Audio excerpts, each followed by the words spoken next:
divided over protests against immigration rates.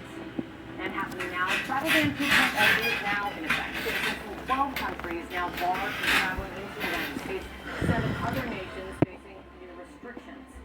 And testimony set to resume the trial of Sean Combs' alleged victim, only known publicly as Jane, is going to be returning to the stand after testifying that Combs threatened to cut her off financially if she does not stop participating in what has now become known as those freak-offs. I'm Kate Baldwin with John Berman and Sarah Smith. This is CNN News Central.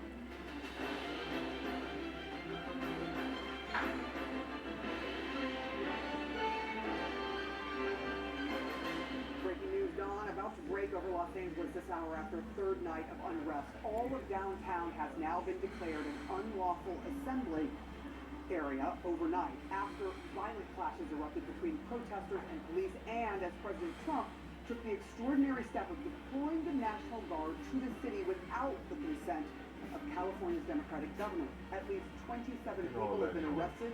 They were arrested Sunday amid the demonstrations sparked by immigration raids in places like restaurants and the Garment District.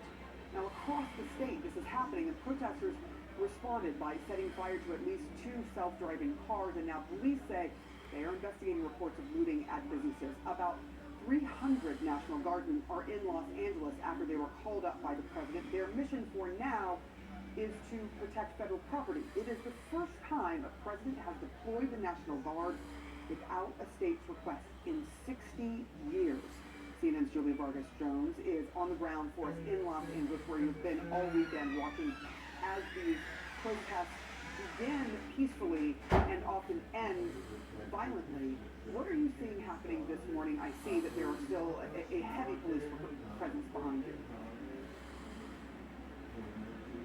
Yes, Sarah, a heightened police presence. We've also seen some National Guard here behind me. Look, we're just steps from the 101 freeway, the highway that was temporarily blocked by protesters yesterday. That is now open, but a lot of the entrances and exits to the highway, as well as some downtown streets, are still closed. And all night we heard and saw the LAPD helicopters patrolling the central parts of Los Angeles. You know, just until a few hours ago, this scene was still active with protesters, and they were so angered by these immigration sweeps. That's what brought so many people to the streets, some to protest peacefully, but some that ended up participating in those acts of depredation and of violence that we've been seeing and that have been causing those shocking, stunning scenes over the last few days. I want to play for you a soundbite from the Chief of Police of Los Angeles talking about just how bad things got. What we saw the first night was bad. What we've seen subsequent to that is getting increasingly worse and more violent. Tonight we had individuals out there shooting commercial-grade fireworks at our officers. That can kill you. And we have adapted our tactics to be able to have a chance to be able to take these people into custody and to be able to hold them accountable. And Sarah, you know this, but this situation escalated so quickly. You know, it wasn't a protest movement that had been escalating